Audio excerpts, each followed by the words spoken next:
இன்றைய ஆத்மீக தேன்.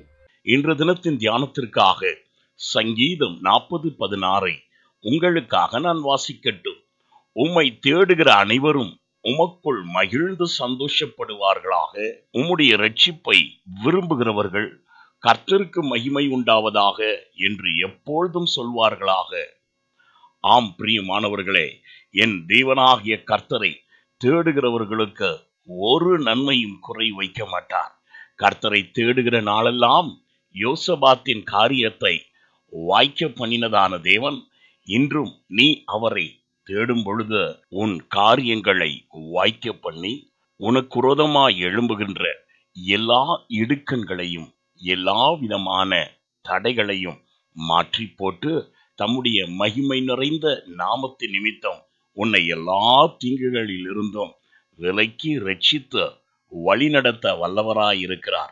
நீயோ தேவனை எப்பொழுதும் உன் உள்ளத்தில் ஸ்தோத்தரிக்கிறவனாயிரு. காரணம், அவைகள் உன்னை தீமையிலிருந்து ரட்சிக்கும். உனக்கு விரோதமாய் வருகிற நஷ்டத்தையும் லாபமாக ஆசீர்வாதமாக மாற்ற ஸ்தோத்திர பலிகள் வல்லமை நிறைந்ததாயிருக்கிறது. எனவே சோர்ந்து போகாதே.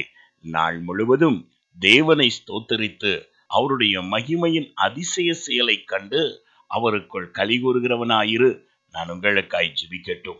எங்களை அதிகமாய் நேசிக்கும் அன்புள்ள பிதாவே, தாவீது உம்முடைய சமூகத்தை தேடினபடியால் உம்முடைய வல்லமையும் மகிமையும் கண்டு கொண்டது போல இன்றும் ஆண்டவரே காலையில் எழுந்து ஜெபித்து உம்முடைய முகத்தை தேடுகிற ஒவ்வொருடைய வாழ்க்கையையும் பிரகாசிக்க பண்ணுவீராக.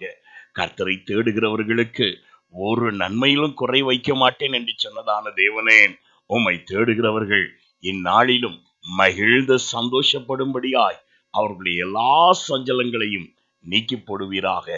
மன வேண்டுதலை நிறைவேற்றுவீராக. இயேசுவின் நாமத்தில் பிதாவே, ஆமென். God bless you.